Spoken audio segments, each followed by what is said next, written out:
अस्सलाम वालेकुम dear students, कैसे हैं आप सब। My name is Alam Rabbani and I am your teacher of social studies for grade 5।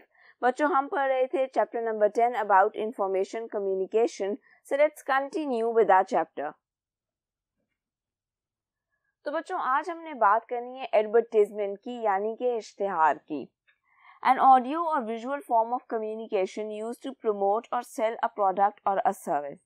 बच्चों, ये बात आपने याद रखनी है कि जब हम कम्युनिकेशन की बात करते हैं तो कम्युनिकेशन किसी भी तरीके से हो सकता है। जब भी आप कोई मैसेज कन्वे कर रहे हो, फिर वो कम्युनिकेशन दो लोगों के दरमियान हो या दो से ज़्यादा लोगों के दरमियान हो, वो आपसे किसी ऑडियो क्लिप के थ्रू या वीडियो क्लिप के थ्रू किया जा रहा हो, या फिर कोई पिक्चर हो जिसके थ्रू आपको बात समझाई जा रही हो, ये सब कुछ कम्युनिकेशन के अंडर आ जाता है। तो एडवर्टाइजमेंट क्या होता है? ऑडियो यानी कि जो सिर्फ सुना जा सके, या फिर विजुअल जिसको देखा भी जा सके, form of communication used to promote और सेल अ प्रोडक्ट और अ सर्विस, जो कि यूज किया जाता है प्रमोशन के लिए किसी प्रोडक्ट की या किसी प्रोडक्ट को बेचने के लिए।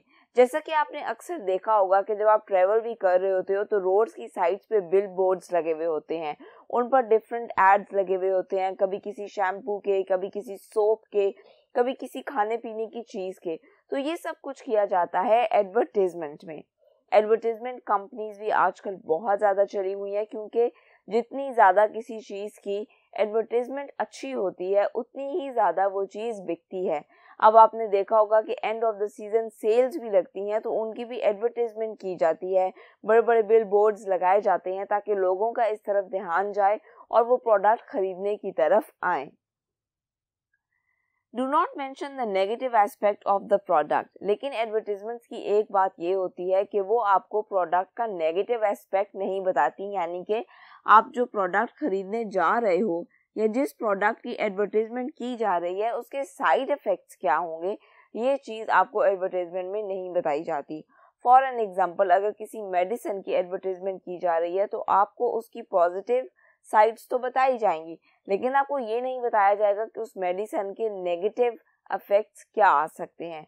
बिल्कुल इसी तरह अगर कोई और खाने पीने की चीज़ है या कोई पहनने ओढ़ने की भी चीज़ है जिसकी एडवर्टाइजमेंट की जा रही है, तो आपको सिर्फ और सिर्फ उसकी पॉजिटिव साइड दिखाई जाएगी, आपको उसकी नेगेटिव साइड नहीं दिखाई जाती।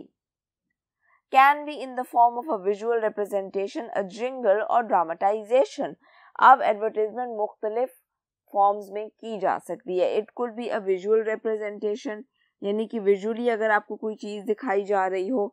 अ जिंगल, जिंगल हम कहते हैं किसी भी स्लोगन को, छोटे से वर्स को या ट्यून को। जैसे आप अक्सर एडवर्टाइजमेंट्स देखते हो, आप मुख्तलिफ चीज़ों के एड्स देखते हो, पत्ती के हो गए, दूध के हो गए, सोप के हो गए, किसी बबल के हो गए जैसे डिंग डोंग बबल, उसका पूरा एक लंबा एडवर्टाइजमेंट, पूरा एक इश्तिहार चल रहा था। तो इन सब को हम कहते हैं जिंगल, जो छोटे छोटे वर्सेस होते हैं, स्लोगन्स होते हैं जो फेमस हो जाते हैं। देन ड्रामेटाइजेशन, या फिर ड्रामे की फॉर्म में भी एडवर्टाइजमेंट की जा सकती है। जैसे आप अक्सर देखते होंगे कि इश्तिहार बनाया जाता है तो बीच में कोई ना कोई स्टोरी चल रही होती है, कोई ना कोई फंक्शन दिखाया जाता है। कभी कभी फॉर एन एग्जांपल अगर कोक का ऐड आ रहा है तो उसमें कोई ना कोई फंक्शन दिखाया जाएगा, शादी दिखाई जाएगी, कोई ना कोई इवेंट्स दिखाया जाएगा जहाँ पे वो कोक यूज़ की जा रही होगी। बिल्कुल इसी तरह और भी प्रोडक्ट्स होती हैं जिनकी एडवर्टाइजमेंट्स में ड्रामेटाइजेशन की जाती है, एक शॉर्ट क्लिप बनाया जाता है, एक ड्रामे की फॉर्म में वो ऐड आपको दिखाया जाता है। अब आपकी बुक में there is a question number 4, what is an advertisement. तो आपके सामने इसका आंसर मौजूद है कि एक एडवर्टाइजमेंट होती है ऑडियो और visual form of communication used to promote और सेल अ प्रोडक्ट और अ सर्विस। इसके अलावा अगर आप लिखना चाहो तो आप ये दोनों पॉइंट्स भी अपने आंसर में लिख सकते हो। और बच्चों, अब हम बात कर लेते हैं पब्लिक सर्विस मैसेज की, यानी कि what is a public service message? An announcement और an advertisement which is made by the government और a private organisation in the interest of the general public. ये बेसिकली होता है आम आवाम के लिए, जनरल पब्लिक के लिए। इट इज एन अनाउंसमेंट, एक अनाउंसमेंट होती है, या एडवर्टाइजमेंट या कोई इश्तिहार हो सकता है, which is made by the government, जो या तो आपकी गवर्नमेंट की तरफ से होता है और अ प्राइवेट ऑर्गेनाइजेशन या किसी प्राइवेट ऑर्गेनाइजेशन की तरफ से होता है इन the interest of the general public, आपकी आम आवाम के लिए। फॉर एन एग्जाम्पल, अगर किसी जगह पे सेल्स लगी हैं, किसी कार की सेल लगी है या किसी घर को बेचना है, तो इस तरह के इश्तिहार भी आप अपने न्यूज़पेपर में देखोगे। इसके अलावा पब्लिक सर्विस मैसेज स्पेसिफिकली अगर बात की जाए तो जैसे कि आपने देखा था स्मॉग बहुत ज़्यादा हो गई थी सर्दियों में, तो एक पब्लिक सर्विस मैसेज आया न्यूज़पेपर में कि आप अपने मुंह को कवर्ड रखें, अगर ज़रूरत नहीं है तो घर से बाहर ना निकले। इसके अलावा स्मॉग से बचने के लिए जो चीज़ें थी वो बताई गई। तो ये होगा पब्लिक सर्विस मैसेज जो कि आपकी गवर्नमेंट की तरफ से आपके लिए न्यूज़पेपर में या टीवी पर भी चलाया जाता है। इसके अलावा अभी जब कोरोना वायरस आया हुआ है तो आपको अक्सर टीवी पर और आपके न्यूज़पेपर्स में भी बार बार कहा जाता है कि अपने आप को कवर्ड रखें, अपने हैंड्स को सैनिटाइज रखें, अपने मुंह को मास्क से कवर्ड रखें, सोशल डिस्टेंस मेंटेन करें। तो ये सब कुछ क्या है? ये हैं पब्लिक सर्विस मैसेजेस जो कि आम आवाम के लिए, हम सब के लिए हैं, आम लोगों के लिए हैं। ये या तो गवर्नमेंट की तरफ से हो सकते हैं या किसी प्राइवेट ऑर्गेनाइजेशन की तरफ से भी हो सकते हैं।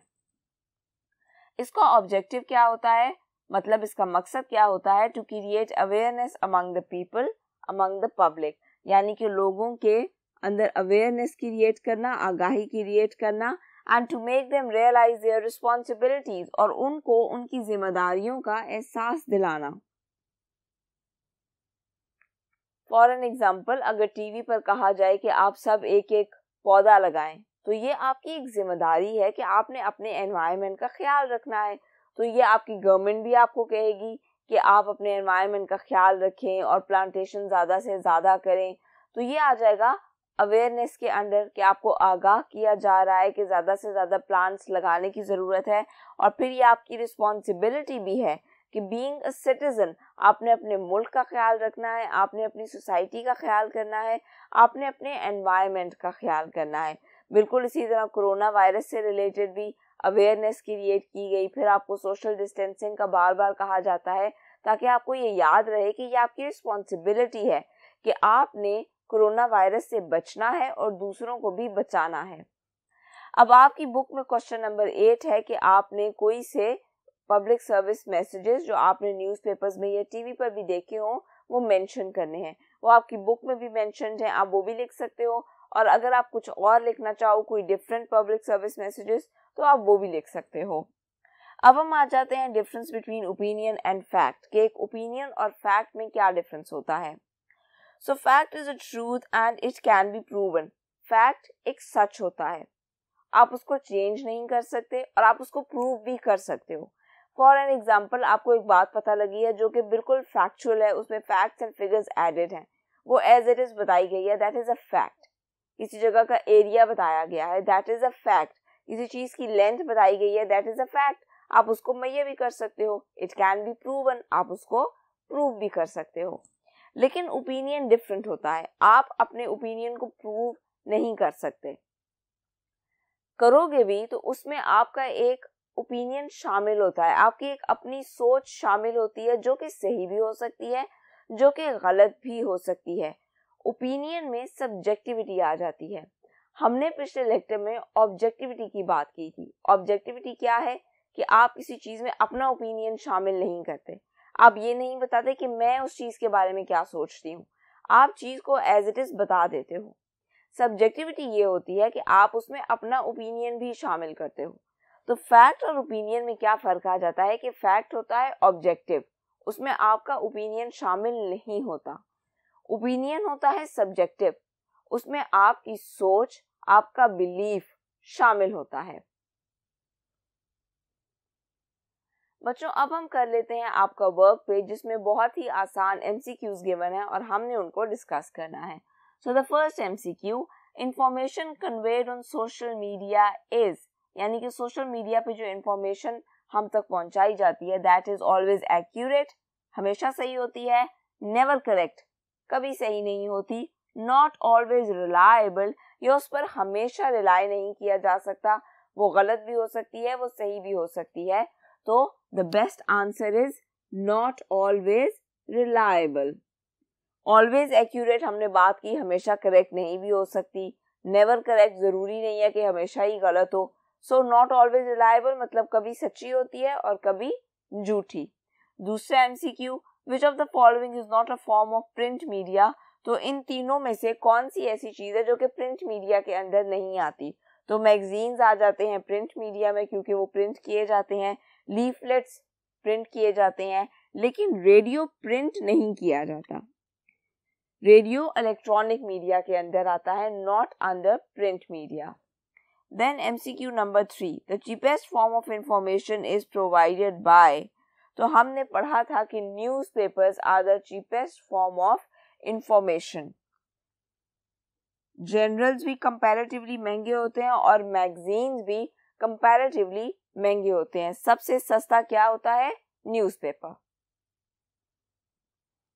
अब हम आ जाते हैं MCQ नंबर 4 पे, which of the following are you not likely to find in a newspaper. यानी कि इन चीज़ों में से कौन सी चीज़ आपको नॉर्मली न्यूज़पेपर में नहीं मिलेगी। तो क्रॉसवर्ड पजल्स होती हैं न्यूज़पेपर्स में, अगर आप स्पोर्ट्स वाला पेज देखो। देन अ जिंगल मैंने आपको बताया किसी स्लोगन, ट्यून या वर्स को कहते हैं, या फिर एक रिपोर्ट। तो रिपोर्ट भी मौजूद होती है न्यूज़पेपर्स में, न्यूज़ रिपोर्ट की भी हमने बात की थी। तो क्या नहीं होता नॉर्मली? अ जिंगल। अब हम आ जाते हैं MCQ नंबर 5 पे, children can improve their writing skills and language by. यानी कि बच्चे अपने राइटिंग स्किल्स और अपनी लैंग्वेज किस तरह इम्प्रूव कर सकते हैं। रीडिंग अ न्यूज़पेपर पढ़ने से, टेक्सटिंग मैसेजेस लिखने से, या वॉचिंग टेलीविजन या फिर टेलीविजन देखने से। So the best form of improving your writing skills and language is through reading a newspaper. Newspaper पढ़ने के बहुत ज़्यादा फ़वाइद हैं। इससे आपके राइटिंग स्किल्स इम्प्रूव होते हैं, आपकी वोकैबुलरी इम्प्रूव होती है, आपका जनरल नॉलेज इम्प्रूव होता है, आपका करंट अफेयर्स वाला सेक्शन भी इम्प्रूव होता है। तो बच्चों, यहाँ पे हमारा ये चैप्टर ख़त्म होता है। अपना और अपनी फैमिली का बहुत सा ख्याल रखिएगा। अल्लाह हाफिज़।